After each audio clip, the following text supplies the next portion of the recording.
This past Saturday on February 22nd, Cedar Poitnt held their annual winter event, Cedar Point's Winter Chill Out. This year I got the chance to experience this event and see the construction progress for Siren's Curse, their new for 2025 roller coaster, and a lot more behind the scenes of the park.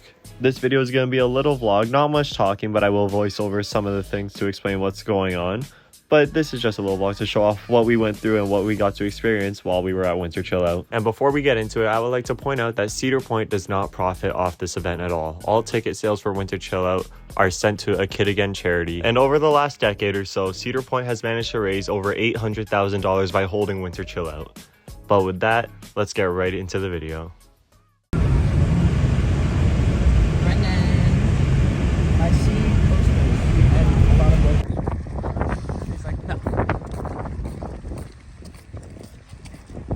So the first thing we did when arriving at the park, we went inside and met up at a restaurant to get into our groups as we were given our lanyards to decide what group we were in. Shortly after, we started heading to our first location, the Top Throw 2 launch building, to see something we didn't think we were going to see in there.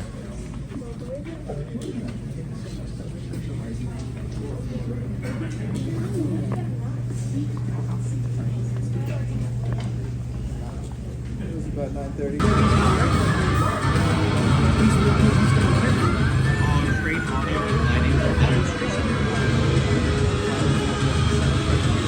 Siren's first debut.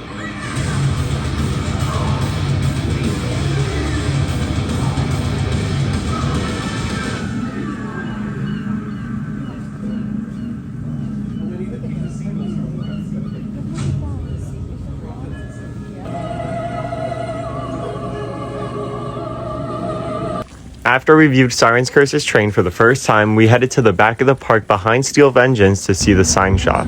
In this area, we were able to see some of the old ride signs such as Mean Streak and Wicked Twister's entrance sign, and even some current signs in use being worked on like Ruguru's ride sign.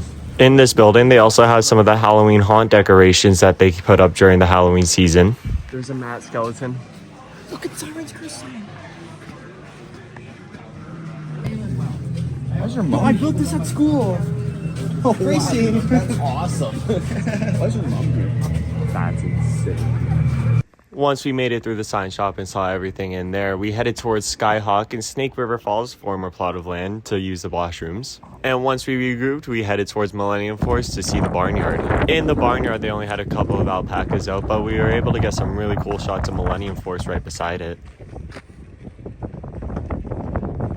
And after about 15 to 20 minutes at the barnyard, we started walking closer to Millennium Force's entrance to see the construction site for their new for 2025 roller coaster, Siren's Curse. And seeing this tote track in person was an absolutely amazing experience, seeing everything being hooked up, and the construction crews were even working on the ride while we were there. You could also slightly see the progress on Iron Dragon's queue lines and where they'll be moving it to.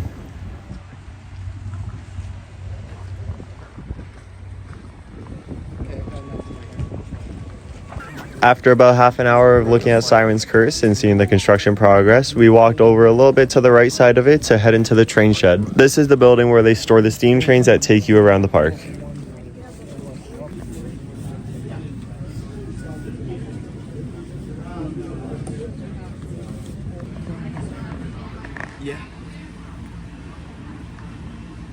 And after that, it was lunchtime and we got to try some of the food that will be out in the park this year. After lunch, we went into the laundry room of the park, which I didn't really take any videos in, but there were some really cool things in there to see, to be completely honest. After that, we went into the landscaping building and we got to see how they plan out and what colors they're going to use to lay out the flowers that are going to be inside the park that you can see for the ride logos. After a short time in there, we went to the ride maintenance building, my favorite building on the tour. In here, we got to see a bunch of different ride vehicles, how things work on different trains for different rides, and just a whole bunch of cool stuff in general in this building. So now they are locked until we go into unlock and actuate this. So I'm going to. So you're in lock right now. There's no air to the swing when this ride is ready to run. So you aren't going anywhere. This isn't going up and down. You're stuck, right? Oh, it's supposed to flex both ways. Yes. Yep. You aren't going up. You aren't going down. Some lock only one way. No, these are hydraulic. So this is the only thing that.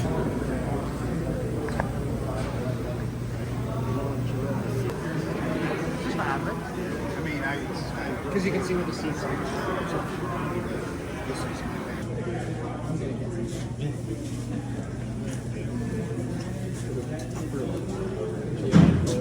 Did I get this one? Oh, I did get this one.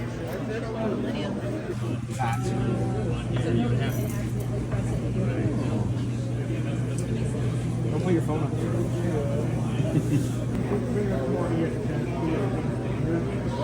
The seat frame that held the seat back. That's why one seat would be a wood frame. Something like that. 2 foot bank here, so Once we were done in the ride maintenance building, we headed over towards Gatekeeper and Kitty Kingdom to head into the arcade to play some games.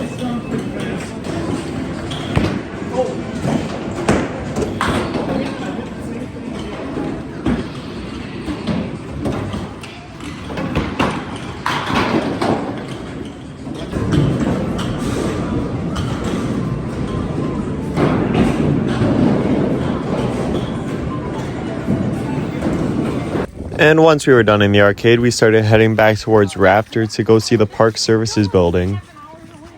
Park services. Okay, this is a cool angle for it. And in the Park Services building, they had some old animatronics, and you can still see the tracks on the floor of an old dark ride that used to be in that building. And once we were done in the Park Services building, we headed into the theater right beside it to see some props from some past shows and the shows that will be taking place in 2025. Well, I guess that's it.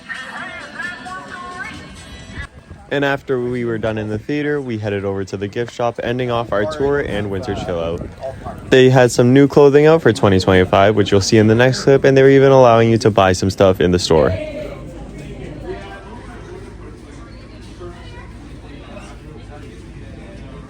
And that marked the end of Winter Chill Out, which is also the end of this video.